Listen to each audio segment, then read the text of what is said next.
They made me pay $80 for my own birthday dinner. Not half the table. Not the wine. Just my meal, my tax, my tip, and the little dessert they ordered with one candle on it. My daughter slid the check toward me and said, "Dad, it's only fair." Fair. That word can sound cruel when it comes from someone you raised. I reached for my wallet slowly.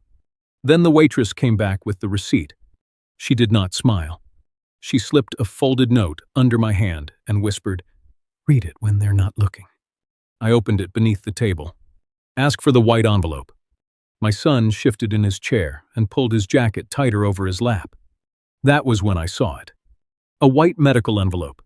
My name was printed on the top page. Dylan Bailey, patient authorization. A yellow tab marked the signature line. "Welcome back to Final Act Revenge. If you are watching late tonight, please protect your health, drink some water, rest when you can, and stay with me." They had made me pay $80 for dinner.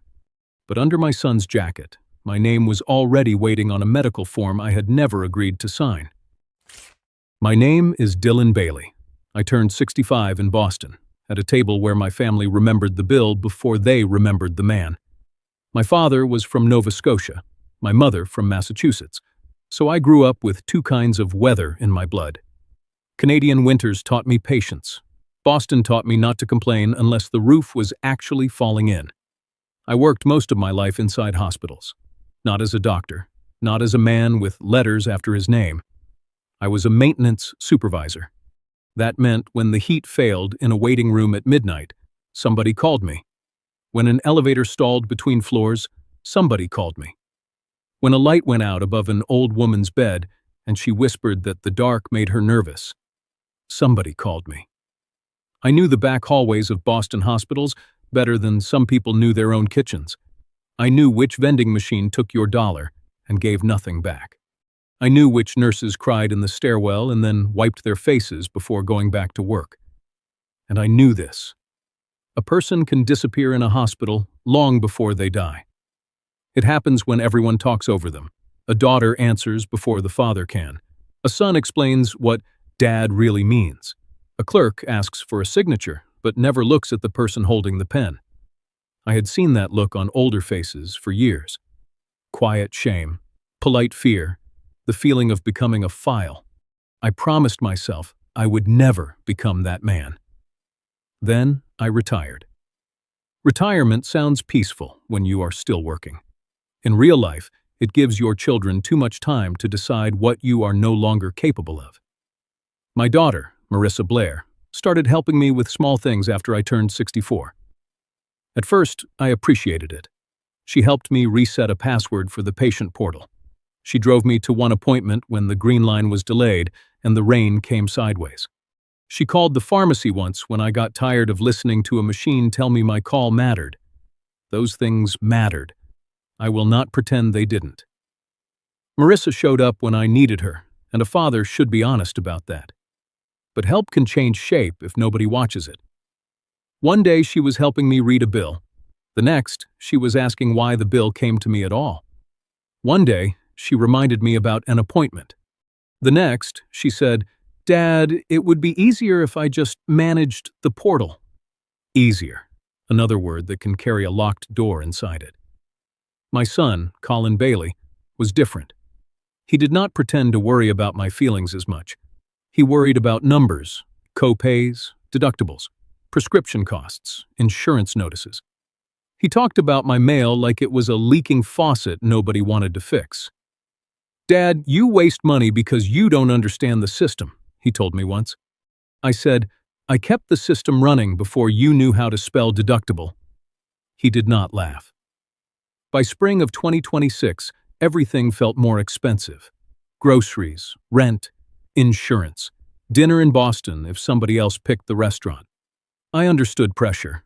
I had lived long enough to know families bend under it. But pressure does not give your children the right to practice signing your life in pencil.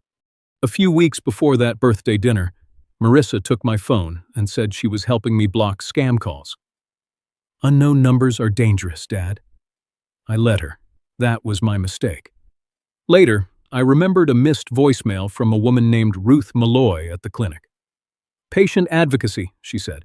Something about confirming access. I meant to call back. I did not. At the time, I thought my daughter had helped me quiet the noise. Sitting at that birthday table, with a waitress's note in my hand and a white envelope under my son's jacket, I began to wonder if Marissa had been learning how to speak to the system before I could. My daughter's name is Marissa Blair. She was not a careless woman. That is what makes this harder to tell. If she had been lazy, greedy, or cruel in some simple way, maybe I could have hated her cleanly. But Marissa had always been the child who remembered things. Birthdays, doctor names. Which neighbor was allergic to peanuts? Which elevator in which hospital garage smelled like old rubber and bad coffee? She organized life the way other people folded laundry, neatly, quickly, with a little irritation when anyone else did it wrong. When her mother and I split years ago, Marissa became serious too early. I watched childhood leave her face in small pieces. She learned to make lists before she learned to forgive people for not following them. So when she started helping me with appointments, I told myself she was just being Marissa. Dad, you forgot to check your portal again. Dad, that bill has a due date. Dad, don't wait until the last minute to refill prescriptions. She was not always wrong. That is another hard thing.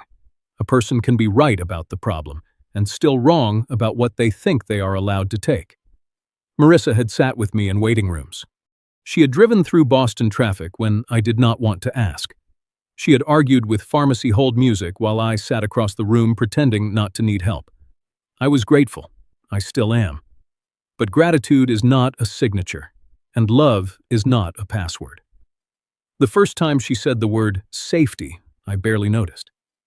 It's safer if I have the portal login, Dad. I said, I can handle it.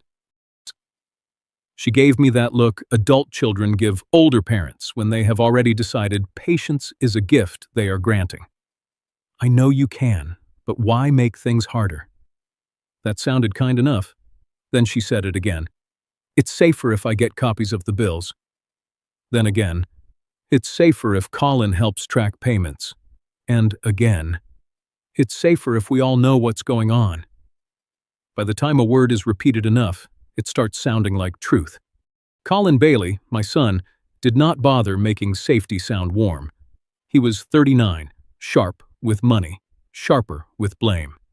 He had a way of looking at my mail like every envelope was evidence of my incompetence. Dad, you pay too much because you don't compare anything. I pay what I owe. That's not a strategy. I didn't know being honest needed one. He rolled his eyes. That was Colin's favorite form of punctuation. His girlfriend, Heather Quinn, was quieter. She smiled politely and said things that sounded reasonable until you sat with them too long. It's not cruel to plan ahead, she told me once. No, it is not. But planning ahead should still include the person being planned around. Somewhere along the way, my children stopped asking, Dad, what do you want? They started asking each other, what should we do with Dad? That is a small change in language. It is also a locked door. A week before my birthday, Marissa called and asked me to bring my insurance card to dinner. To dinner? Yes, Dad, just in case we stop by the clinic desk tomorrow morning. Tomorrow morning? It's near the restaurant. We can make it easy. There's that word again. What word? Easy. She sighed. Dad, I'm trying to help. I believed that she had believed it. That was the danger. On the night of my birthday, she sat across from me wearing a cream sweater and a tired face. She looked like she had come from work, traffic, and 3 other problems before she ever reached my table. When she pushed the check toward me, I saw the exhaustion behind her eyes. When she said, Dad, it's only fair, I heard something under the words. Not just cruelty, resentment. The kind that grows when love becomes labor and nobody says thank you correctly.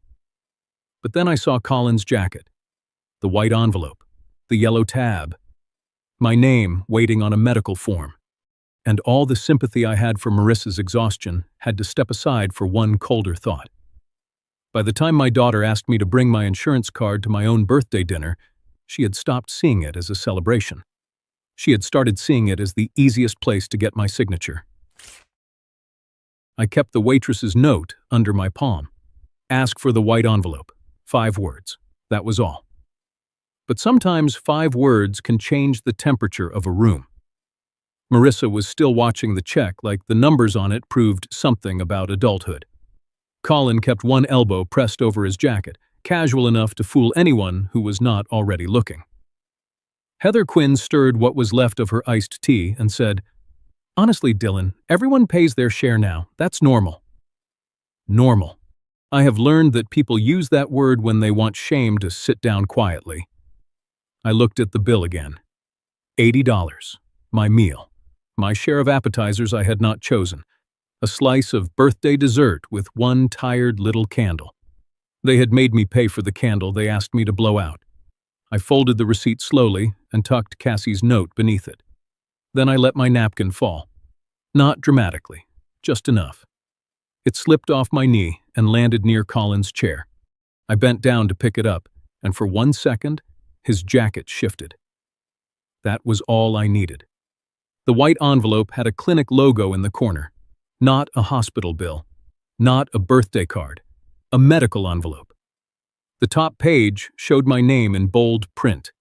Dylan Bailey.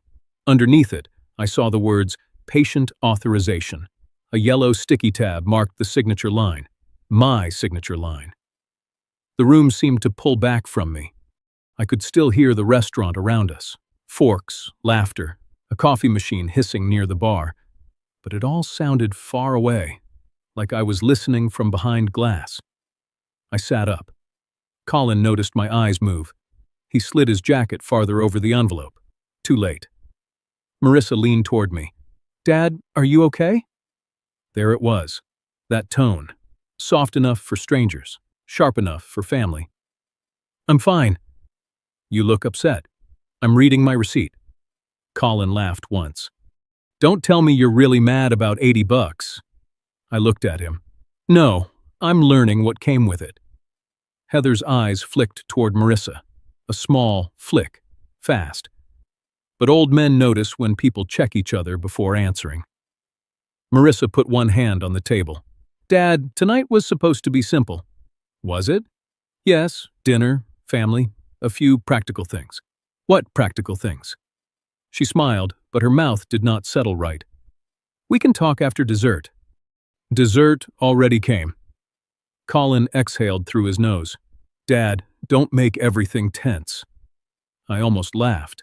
Not because anything was funny, because I had spent my whole life fixing tension people could not see. Bad wiring behind walls, pressure lines in hospital ceilings, elevator doors that stuck just before they failed. Tension always gives a warning. The question is whether anyone wants to hear it. Cassie passed our table with a water pitcher. She did not stop. She only glanced at me, then at Colin's jacket. That glance told me I had not imagined anything. Marissa touched my wrist. "Dad, we're trying to avoid you feeling overwhelmed later." Overwhelmed. There was that word. A word people use when they want your disagreement to sound like a symptom. I pulled my hand back gently. "Later than what?" She blinked. "What?" "What happens later?" Colin's phone buzzed. He turned it face down too quickly. Not quickly enough. The screen lit before it turned. A text preview. Did he sign yet? The sender showed only 2 letters. BL. I looked from the phone to the envelope, then to my children. Marissa's face had gone still. Colin's jaw tightened. Heather stopped stirring her tea. For the first time that night, no one at my birthday table seemed interested in fairness. They seemed interested in time. I picked up my water glass and took a slow sip. That is something hospital work teaches you. When something starts sparking, do not grab the first wire. Find the panel. Find the source. So, I stayed calm. I smiled a little, and I said, "Maybe after dessert, I should see whatever you brought." Marissa softened with relief. Colin looked down. Heather breathed out.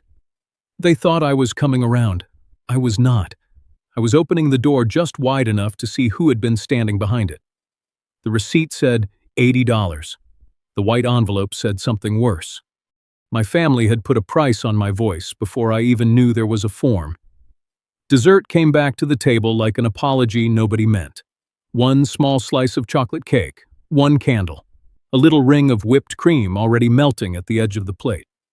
Cassie set it down in front of me with careful hands. She did not look at Marissa. She did not look at Colin. She looked at me just long enough to ask without words if I understood her note.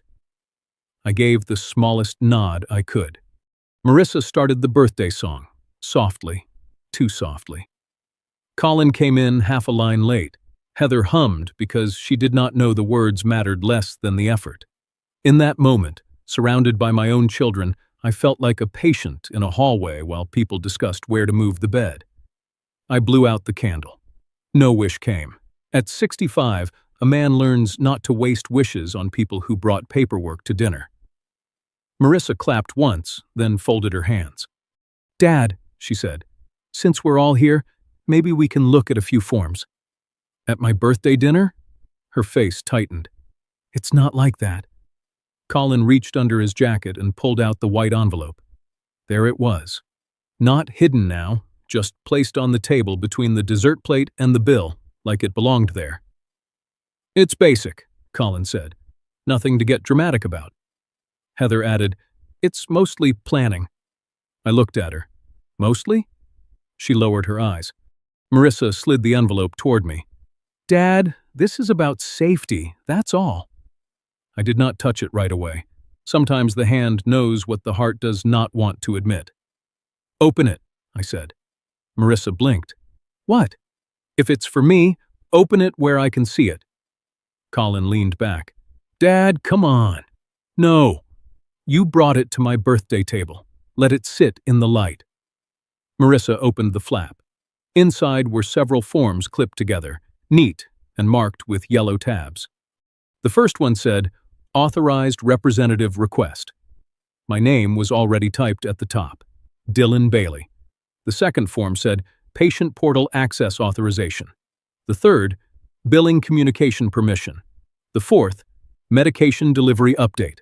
Behind that was a care planning worksheet and a brochure with smiling older people sitting in sunlit chairs. Assisted support options. That phrase had the softness of a pillow and the weight of a locked door. I picked up the first page. My eyes moved slowly, not because I could not understand, because I wanted them to watch me understand. Marissa said, "You don't have to read every line tonight. We'll explain it." There it was. We'll explain it. Not read it with you, not take your time. Explain it. Like I was already behind my own name.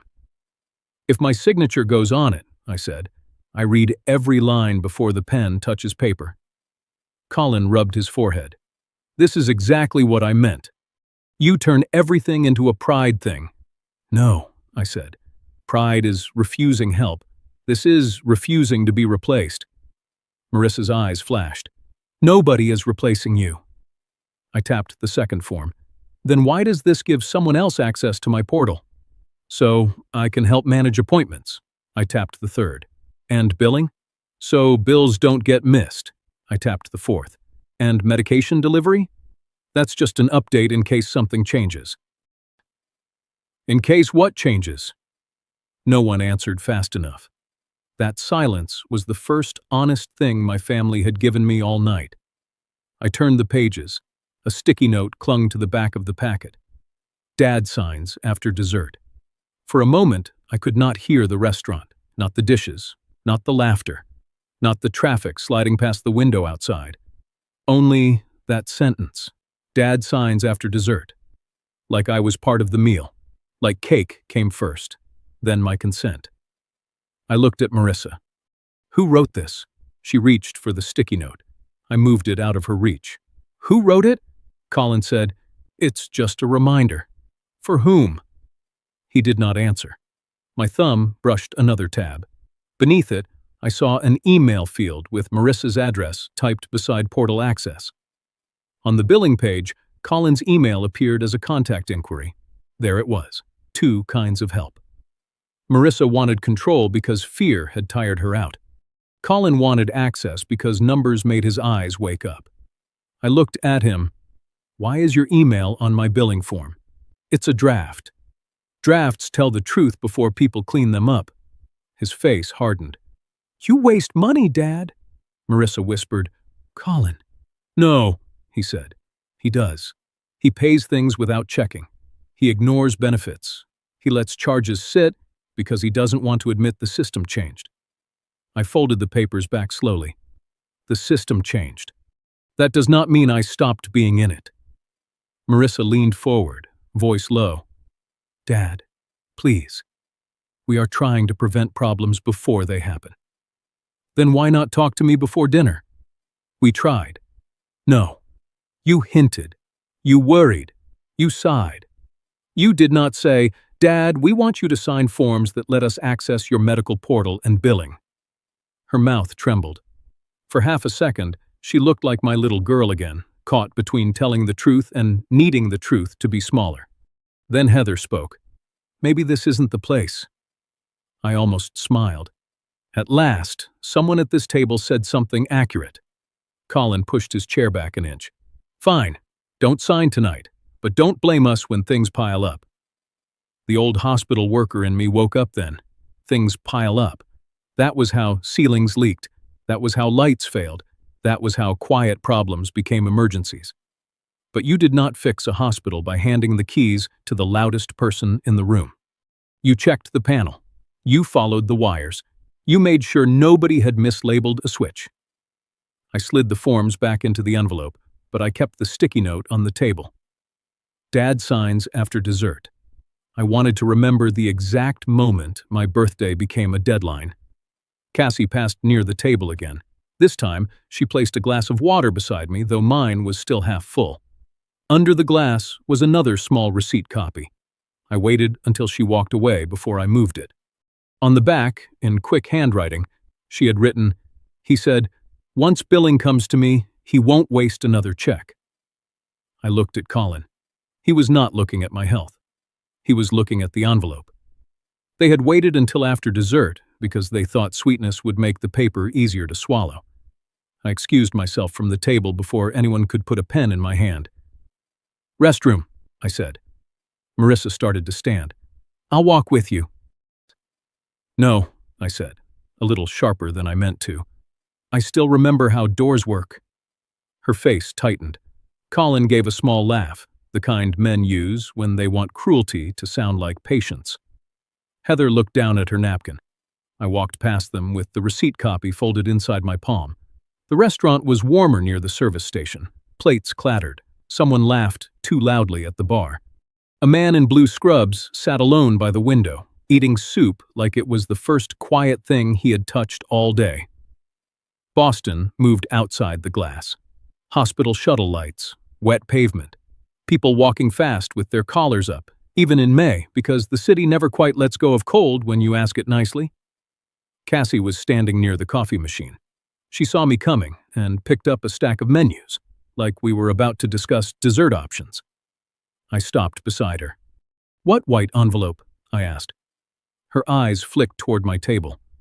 The one your son tried to hide. Why did you write that note? She swallowed. Because your daughter called earlier. That sentence landed harder than I expected. Called for what? A private booth, Cassie said. Near the side exit. She said her father gets overwhelmed and might need a quiet way out. I stared at her. Overwhelmed. They had packed that word before they packed the forms. Cassie lowered her voice. She also asked if we could give them time after dessert. She said they had a family matter to settle. Settle. Cassie nodded once. I didn't think much of it at first. Families are strange on birthdays, but then your son came in early and asked where the quiet hallway was. He said, we just need him to sign before he changes his mind. For a moment, I could not feel the receipt in my hand. I had spent half my life in hospital corridors, and I knew that sentence. Not those exact words, the shape of them, the way people speak when the older person is no longer a person to persuade, but an obstacle to manage. Cassie looked ashamed, though she had done nothing wrong. I almost stayed out of it. You didn't? No. Why? She hesitated. My mother had a discharge plan once that everyone discussed around her, not with her, around her. I watched her shrink in that chair. Her jaw tightened. So when I heard portal access, billing, and sign before he changes his mind, I couldn't just refill water and pretend not to understand English. That was the first time all night I felt seen by someone who owed me nothing. Not loved, not managed. Seen. I unfolded the receipt copy she had given me. On the back, beneath Colin's words about billing, she had written another line. Ask who BL is. I looked up. BL. Cassie said, your son got a text earlier. I only saw the initials. Then your daughter said, Brenda needs confirmation before intake. Intake? That's the word she used. I looked back toward my table. Marissa was watching the hallway. Not worried like a daughter. Worried like someone guarding a door. Before I tell you what was really inside that white envelope, let me ask you something. If your own family said they were only trying to keep you safe, but you found your name already marked on medical paperwork you had never agreed to sign, would you confront them at the table, or stay quiet long enough to learn the whole plan? Tell me in the comments, because sometimes the most dangerous words are, we're doing this for your own good. I returned to the table slowly, not because I was weak, because I was thinking. When a circuit breaker trips, you do not just shove it back and hope. You ask why the line overloaded. You find what was plugged in. You find who kept adding weight until the room went dark. Marissa smiled when I sat down, too quickly. Everything okay? I got lost between the restroom and my own birthday. Colin rolled his eyes. Very funny. It gets funnier with age. Heather almost smiled, then caught herself. I put the receipt copy beside my plate. Marissa's eyes moved to it. What's that? My receipt. You already have one. I'm becoming sentimental. Colin leaned forward. Dad, can we just finish this? Finish what? He tapped the white envelope. This, the basic stuff. I looked at Marissa. Who is Brenda? Her face changed. Only a fraction, but enough. Brenda? BL. Colin sat back. Heather stopped breathing for half a second. Marissa folded her hands. She's just someone helping with care planning. Care planning for whom? For you. Was I invited? Marissa's lips parted, then closed. There it was again. That tiny silence where truth waits to see if anyone will open the door. Colin said, Dad, you're making this sound sinister. No, I said. I'm making it sound specific. Marissa's eyes shone with frustration. Brenda is a coordinator. I called to ask questions. That's all. Before I signed anything. Because we needed to know what options existed. We? Family. I looked at the cake plate. One smear of chocolate. One burned-out candle. A bill for $80. A white envelope with my name marked inside it. Family usually starts by asking the person whose name is on the paper. Marissa looked away. For the first time that night, she had no polished sentence ready. Cassie passed again, carrying plates to another table. She did not look at me this time. She did not need to. She had already opened the first door. Now it was my job to keep walking. I reached for the white envelope and slid it closer. Colin's hand moved toward it. I held his gaze. Don't. His fingers stopped. The word hung there. Small, old, mine. I did not open the envelope yet. I only rested my hand on top of it and felt the thickness of the forms beneath my palm. If I left at $80, I said quietly, I would have known you were cheap. Marissa flinched. Colin's face hardened. I looked at both of them. If I stay 5 more minutes, I may learn whether you were dangerous. I kept my hand on the white envelope. No one at the table moved. That was when I understood something simple and painful. People who have done nothing wrong do not freeze when an old man touches his own paperwork. Marissa looked at the envelope like it might speak before she could. Colin watched my hand. Heather watched Colin. And Cassie, from across the room, watched all of us the way a person watches a glass, sitting too close to the edge of a table. I said, I want to read it. Marissa leaned forward. Dad, we can read it together later. Later where? At home. Who's home? She blinked. That's not fair. There it is again, I said. Fair. Colin's jaw tightened. You're twisting everything. No, I'm finally asking what the words mean. That made him look away. Cassie came by with a fresh coffee pot, even though nobody at our table had ordered coffee. Refill? She asked. I said, please. Her hand shook just enough for me to notice. When she poured, she leaned close and whispered so softly I almost missed it. I know that form language. Then she moved on. Those 5 words hit me harder than her first note. I know that form language. Not, I feel bad for you. Not, your family seems rude.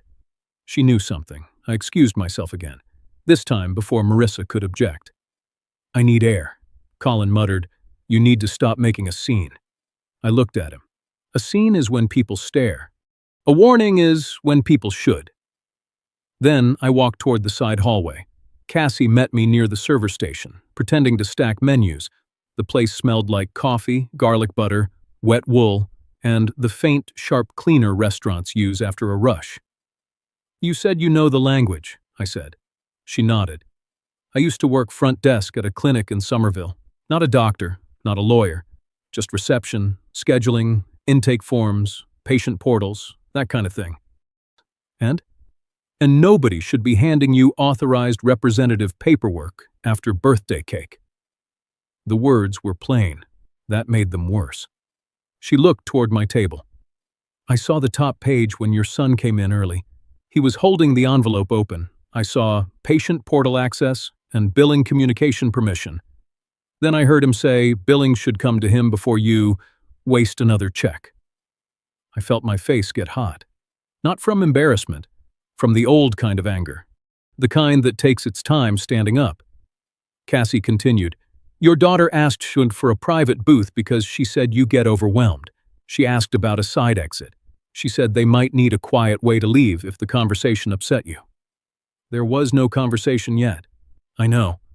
So they prepared my reaction before I had one. Cassie's face softened. Yes. That word sat between us. Prepared. They had not only brought forms, they had brought a version of me to explain why I might refuse them. Overwhelmed, prideful, difficult, old. I had seen it before in hospital hallways. A patient says, I don't want that. A relative says, he doesn't understand.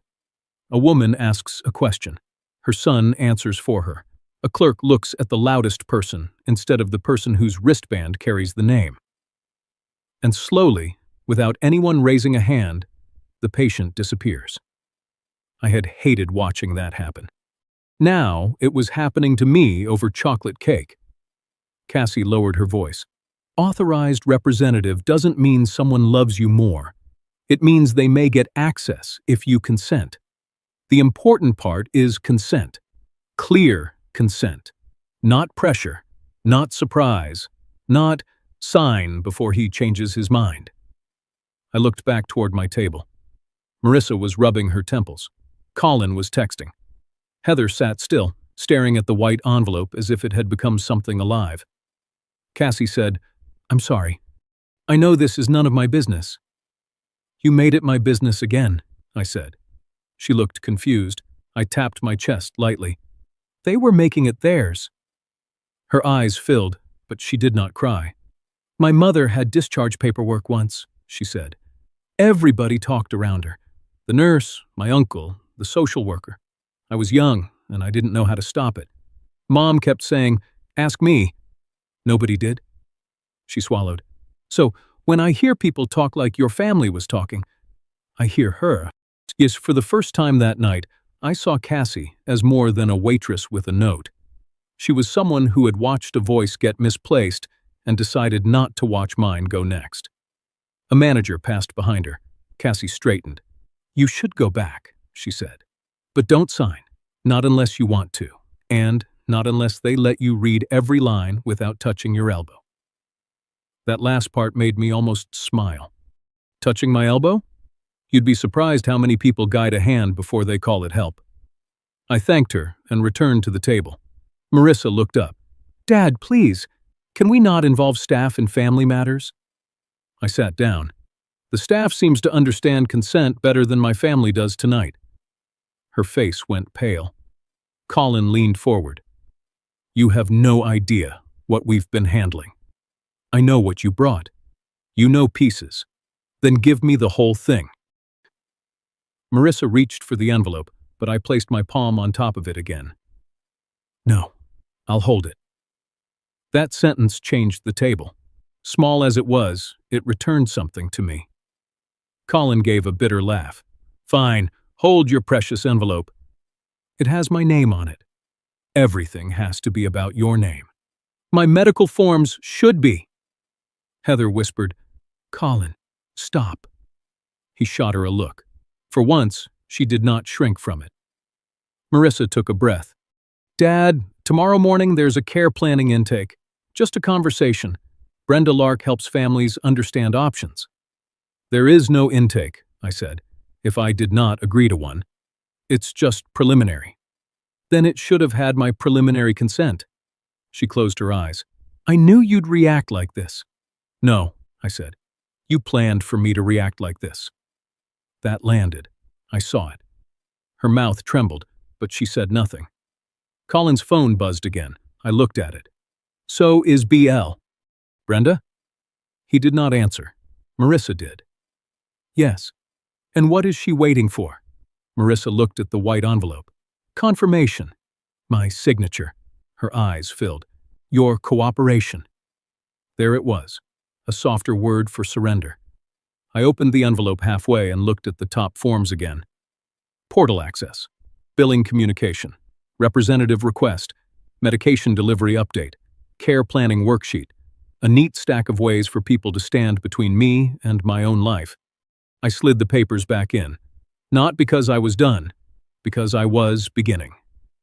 Cassie had not slipped me that note because my family embarrassed me. She slipped it because she recognized the language people use when they are about to make an older man disappear into paperwork.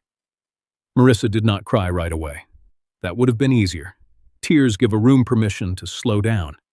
Instead, she sat very still, both hands folded near the edge of the table, like if she held herself tightly enough, nothing inside her would spill. Then she said, You think I wanted this? I did not answer, because the honest answer was worse than silence. Colin muttered, Here we go. Heather touched his arm. He pulled away. Marissa looked at me, and for the first time that night, the polished daughter disappeared. No careful phrases, no soft, professional voice. No safety wrapped in cotton, just exhaustion. Do you know how many calls I've made for you this year? I looked down. That's not what this is about. It is exactly what this is about. Her voice shook. The pharmacy, the portal, the appointment reminders, the bill you almost paid twice, the letter you put in a drawer because it had 3 paragraphs of insurance language and you said you'd read it later. I did read it, after I reminded you 4 times. That landed. Not because it justified the envelope, because it was true. Marissa leaned forward.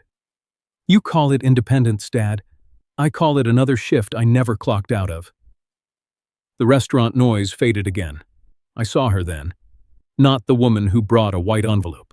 The daughter who had been carrying pieces of my life in her purse, her phone, her lunch breaks, her traffic, her sleepless nights. And yes, some of those pieces I had handed her. 1 password, 1 ride, 1 phone call, 1 bill I said I would understand tomorrow. A father can be proud and still let his daughter do too much. That is a hard mirror. Marissa wiped under one eye angrily, as if the tear had betrayed her. I'm not trying to steal your life, she said. I'm trying to stop being the only person catching it when it falls. For one moment, I nearly believed the envelope was only clumsy love, a bad method, a tired daughter, a family trying poorly. My hand moved toward the pen near the folder. Not to sign everything, just to consider. Maybe limited portal access. Maybe enough to let her breathe. Maybe enough to prove I was not ungrateful. Then Colin spoke. This is exactly Why we need control. The word hit the table hard. Control. Not help. Not support. Control. Marissa closed her eyes. Colin. What? We all know it. Dad forgets things. He overpays. He cancels appointments when he doesn't like what they ask. I reschedule, I said. You avoid. I looked at him. And you count. His face hardened. At least somebody does. Heather whispered, Please stop. No one listened. I looked back at the packet. My fingers touched the top page, then slid to the second. Patient portal, billing permission, medication delivery. Then I saw another sticky note hidden behind the care planning worksheet. Once portal changes, remove old email. I stared at it. Remove old email. Not add Marissa. Not copy family. Remove mine. That was the moment safety changed shape in front of me. It stopped looking like a tired daughter's fear. It looked like a door closing. I lifted the note. Marissa saw it and went pale. Dad, that's not how it sounds. How does it sound? It means we needed one place for information. My inbox is a place. You miss things. So you erase me from them? She had no answer. My phone buzzed in my jacket. I almost ignored it. Then I remembered Ruth Malloy. Unknown numbers. Silent mode. Marissa, helping me avoid scams. I took the phone out and opened the voicemail list. There it was. A missed message from the clinic, 1 week old. Ruth Malloy, patient advocacy. I pressed play. A woman's calm voice came through the speaker, low but clear enough for our table to hear. Mr. Bailey, this is Ruth Malloy from Patient Advocacy. We received a request to change access on your patient portal and add an authorized representative. We need to confirm directly with you before anything moves forward. Nobody spoke. Cassie stood near the service station, frozen with a coffee pot in her hand. Marissa looked like someone had opened a window in winter. Colin reached toward my phone. Dad, don't make this public. I pulled it back. It became public when you brought my paperwork to a restaurant. Marissa whispered, I was going to tell you. When? Tonight. After dessert? She flinched. I picked up the white envelope. It felt heavier now, not because of the paper, because of all the words they had used to make it seem lighter. Safety, fair, planning, help, family. I looked at Marissa, and my anger loosened just enough to hurt. I believe you're tired, I said. Her face broke a little. I am. I believe you've helped me. I have. I believe I gave you too much to carry sometimes. She started crying then, quietly. I let that truth stand. Then I said, but you do not get to turn my gratitude into permission. Colin scoffed. You're being manipulated by a waitress and a voicemail. No, I said. I'm being reminded that my name still belongs to me. My hand was still near the pen, but I did not pick it up. Ruth Malloy's voice had done what my pride almost failed to do. It made the room wait for my answer. My daughter's exhaustion made me reach for the pen. Ruth Malloy's voicemail made me pull my hand back. I called Ruth Malloy right there at the table. Not later. Not from home. Not after Marissa had time to explain it softer, and Colin had time to make me feel unreasonable. Right there. With the white envelope between the water glasses and the $80 receipt. Marissa whispered, Dad, please don't. I looked at her. If everything is honest, then the truth can sit with us. Colin leaned back and muttered, This is ridiculous. Maybe it was. A 65-year-old man calling a patient advocate from his own birthday dinner while his family stared at him like he had knocked over the cake. But I had spent too many years in hospital hallways to ignore a warning bell once I heard it. The call rang twice, then a calm woman answered. Patient advocacy, this is Ruth Malloy. My name is Dylan Bailey. There was a small pause. Then her voice sharpened gently.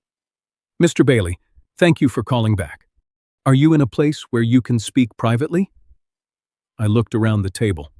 Marissa's eyes were wet. Colin's jaw was locked. Heather looked like she wanted to disappear into her chair. Cassie stood near the service station, pretending to organize spoons. "No," I said, "but I'm in the right place." Ruth did not rush. That told me she was good at her job. "Are you safe to continue?" I almost smiled at that. Safe. The word had been passed around my birthday table all night, like a dish nobody wanted, but everyone insisted I try. "Yes," I said. "I need to know who requested changes to my patient portal." Marissa closed her eyes. Colin shook his head. Ruth took a breath. "Mr. Bailey, I can speak generally unless you confirm identifying details." I confirmed them. Name, date of birth, address, the old process, the proper process. A person asks you who you are before they speaks about your life. That is how respect begins. Then Ruth said, "We received an inquiry about adding an authorized representative to your account." "Who?" "The request named Marissa Blair." Marissa whispered, "Dad." I raised one hand. Ruth continued, "There was also an inquiry about changing the portal email contact and adding billing communication access." I looked at Colin. He looked away. "Whose email?" I asked. Ruth paused. "There was a secondary email listed under Colin Bailey for billing-related communication. It had not been approved." Colin snapped, "Because it was a draft." Ruth's voice stayed calm. "Sir, I don't know who that is speaking, but no changes should be made to a patient's access, billing communication, or representative status without the patient's direct authorization." That was the first clean sentence I had heard all night. Direct authorization. Not family pressure, not birthday timing. Not dessert, not only fair. I said, "Were any changes made?" "No, Mr. Bailey. That is why I called you. Your file was flagged because the request included language suggesting you might be resistant due to pride or overwhelm, and we require confirmation from you directly." The room went quiet. Pride. Overwhelm. There they were, the words they had packed for me before I even reached the restaurant. Marissa covered her mouth. I looked at her, and the anger in me became something heavier. "You told them that?" She shook her head quickly. "I said you hate paperwork." "That is not the same thing. I said you get frustrated." "Marissa." Her eyes dropped. Colin spoke before she could. "We were trying to make the process easier. You're proving the point right now." Ruth said, "Mr. Bailey, would you like me to continue?" "Yes." "There was also a note asking about medication delivery contact changes." I touched the form in the envelope. "To whose contact?" "I cannot verify the intention, but the inquiry mentioned using a family contact if you agreed." "If I agreed." "Yes, sir." Those 3 words mattered. If I agreed. My family had treated my agreement like a final decoration on a plan already built. Ruth treated it like the foundation. I asked about Brenda Lark. Ruth said, "Brenda is a care planning coordinator. I believe she was contacted to discuss a preliminary intake." Again, nothing can proceed without your direct consent. Marissa whispered, "It was just information." I looked at her. "Then why was my signature tabbed?" She had no answer. Colin did. "Because forms need signatures, Dad. That's how forms work." "No," I said. "That's how forms end. They should begin with a question." Heather looked up at that. For once, she seemed to hear me. Ruth said, "Mr. Bailey, your family can help you, but they cannot become you without your consent." That sentence went through the table like a church bell. Even Colin stopped moving. I looked at the white envelope. The pages were neat. Too neat. A clean little stack of ways to make a man easier to manage. But people are not systems. We are not portals. We are not folders, and we do not become easier to love when our voices are removed. "Ruth," I said, "I do not authorize any portal change tonight." "I understand. I do not authorize billing communication to Colin Bailey." "Understood. I do not authorize medication delivery changes." "Understood. And I do not authorize representative status for anyone at this table tonight." Marissa flinched like I had struck her. I had not. That is the thing about boundaries. To people who benefited from your silence, a boundary can sound like an attack. Ruth said, I can place a temporary security note on the file indicating that no access changes should move forward without direct confirmation from you. We can arrange a follow-up through a secure channel tomorrow. Do that. I will. Colin laughed under his breath. So now a stranger gets to decide what happens? I turned to him. No, I do. He leaned forward. You trust a clinic employee and a waitress over your own family? Tonight, I said, they asked me what I wanted. You asked where I should sign. Marissa started crying then, not loudly, not for the room, for herself, maybe, for me, maybe, for the part of her that knew she had crossed a line and still wanted me to understand why her feet were so tired. Ruth's voice softened. Mr. Bailey, is there anything else you need from me tonight? I looked at the white envelope, then at the receipt, then at my daughter. No, I said. You already gave me the thing I needed. What was that? A pause. Ruth was quiet for a second. Then she said, sometimes a pause is what consent sounds like before it becomes an answer. I thanked her and ended the call. Nobody moved. The restaurant kept going around us because the world rarely stops for one family falling apart at table 12. A server laughed by the kitchen. A baby cried near the front. A man in scrubs asked for the check. Normal life continued while mine changed shape under a white envelope. Marissa wiped her face. Dad, I was scared. I believe you. I didn't know how to do this anymore. I believe that too. Colin said, don't let her play victim. I looked at him. You should be careful. You have not earned the right to judge anyone's honesty tonight. His face tightened. My concern was money. Somebody had to care. No, I said. Your concern was control over money. That is not the same thing. He looked away first. That told me enough. Marissa whispered, what happens now? I touched the white envelope with 2 fingers and slid it to the center of the table. Now we stopped pretending this was dinner. The bill still sat beside my plate. $80. A small number beside a much larger betrayal. By the time Ruth finished speaking, I understood the white envelope was not the beginning of their plan. It was only the part they needed my hand for. I looked at the white envelope for a long time. Then I pulled the papers out and laid them flat on the table. Not stacked, not hidden, flat. If my name was going to sit in that restaurant, then everyone at that table was going to look at what they had brought with it. Marissa wiped her face. Dad, please. People are watching. I looked around. A few people were. The man in scrubs near the window. Cassie by the service station. A couple at the bar pretending not to listen. I did not raise my voice. I did not need to. Good, I said. Maybe someone should. Colin leaned forward. You're humiliating us. I looked at him. No, I'm returning something you brought to me wrapped in my own name. The first page was the authorized representative request. The second was portal access. The third was billing communication. The fourth was medication delivery. The fifth was a care planning worksheet I had never seen before dessert. Then I picked up the sticky note. Dad signs after dessert. I placed it in the center of the table. Nobody touched it. That little yellow note had more honesty than the whole dinner. Marissa whispered, I didn't mean it like that. Then how did you mean it? I meant, after we softened the evening, after you felt less defensive. After I paid for my own birthday cake? Her mouth trembled. Colin snapped, Oh, enough about the $80. I took my wallet out, slowly. I pulled 4 20s from it and placed them beside the bill. There, I said. Dinner is paid. Marissa stared at the money. Dad, no. Let it sit there. I want to see the exact price of the lesson. Heather whispered, Colin, stop talking. He ignored her.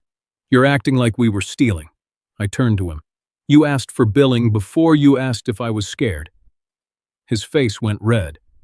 I was trying to keep you from wasting money. My money. Family money, eventually. The table went still. Even he seemed to hear it after it left his mouth. Marissa closed her eyes. Heather looked down. I folded my hands. There it is. Colin's voice dropped. That came out wrong. No, I said. It came out clean. At that moment, Marissa's phone rang. She looked at the screen and turned it face down. I saw the name before she hit it. Brenda Lark. Answer it, I said. No. Answer it, Marissa. It's not necessary. If it concerns me, I will decide what is necessary. For once, she obeyed. She answered and put it on speaker with shaking fingers. A woman's voice came through. Hi, Marissa. It's Brenda Lark.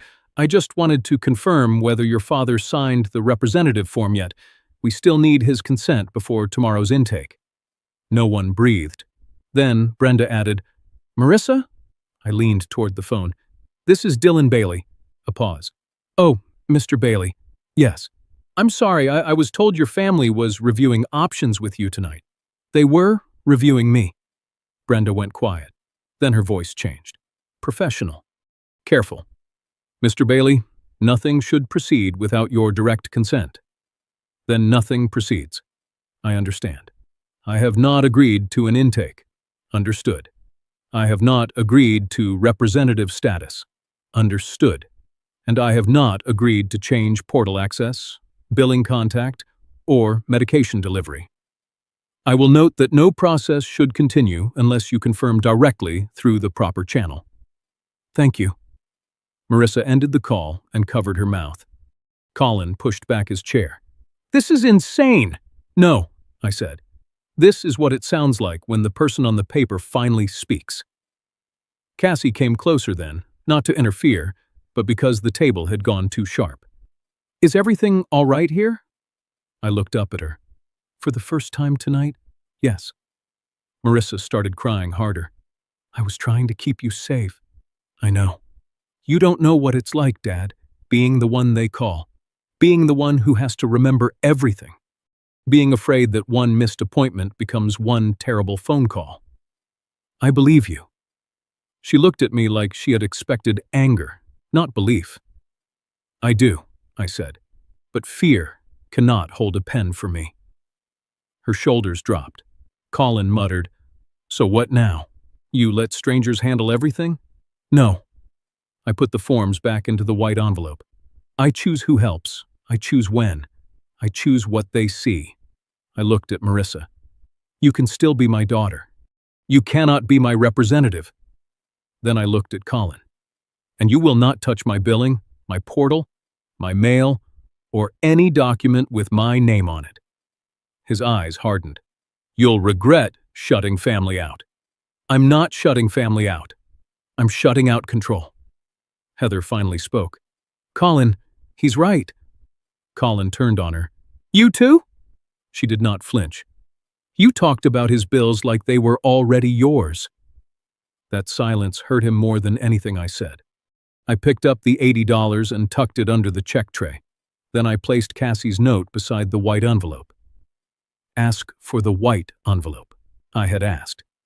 Now everyone knew why someone had tried to keep me from seeing it. I stood carefully. Not weakly, carefully. There is a difference. Marissa reached for my hand. I let her touch it, but I did not let her lead me. Dad, she whispered, can we talk tomorrow? Yes, I said, as father and daughter, not patient and representative. She nodded through tears. Colin said nothing. That told me enough. The white envelope stayed on that table, unsigned. But the family I thought I was having dinner with had already changed shape in front of me. I did not leave that restaurant with my family. Cassie called me a cab. She stood near the door while I waited, not close enough to embarrass me, not far enough to make me feel alone. That is a rare kindness. Before I stepped outside, I turned to her and said, You did not save my life tonight. She looked down. I know. But you saved my voice before they misplaced it. She did not know what to say to that. Most decent people don't. The next morning, I called Ruth Malloy through the secure clinic line. Not through Marissa. Not through Colin. Me. Ruth helped place a note on my file. No portal changes without my direct confirmation. No billing communication through Colin Bailey. No medication delivery update unless I requested it myself. No representative status for anyone unless I signed after a proper conversation. A week later, I chose a neutral patient advocate. Someone trained, someone who knew the system, someone who did not need my account access to prove they loved me. Marissa and I met 3 days after the dinner at a coffee shop near the Common. She looked tired, not the polished, tired she wore at the birthday table, the honest kind. She said, "I was scared, Dad." "I believe you. I was angry too. I know. I felt like every little thing you needed became my job." That hurt, because part of it was true. I had leaned on her more than I admitted. A password here, a ride there, a bill I did not want to decode, a phone call I put off because I was tired of menus and hold music. So I said, "I gave you too much to carry without asking what it cost." She started crying. Then I said the part she did not want to hear. But tired hands can still push too hard. She nodded. Slowly, I told her, "You can sit beside me at appointments if I ask. You can help me read a bill if I hand it to you. You can still be my daughter." She looked at me. "But you cannot answer for me before I speak." That was the line, and she heard it. Colin did not. He sent one message 2 days later. "You're making a mistake." I wrote back, "Maybe, but it will be my mistake to make." After that, I removed him from everything. No billing, no portal, no mail, no documents, no just checking. Love may leave a door open. Trust still gets a lock. I kept the $80 receipt. I kept Cassie's note too. Ask for the white envelope. They sit in a folder now, not because I want to stay angry, but because an old man should remember the night he almost traded his voice for peace at a table. The cheapest betrayal I ever paid for was $80. The most expensive one would have been my signature. I still accept help. That matters. Independence does not mean doing everything alone. It means being asked before someone takes over. If this story taught me anything, it is this. Safety without consent is control. Help without respect becomes pressure. And family love should never require you to disappear from your own paperwork. Thank you for watching and sharing this time with me today. Please tell me in the comments where you are watching from and what time it is there right now. If this story moved you even a little, please consider subscribing to Final Act Revenge. Another story is waiting for you on your screen right now. YouTube believes you may enjoy it, so take care of yourself. Drink some water if it is late, rest when you can, and enjoy the next one.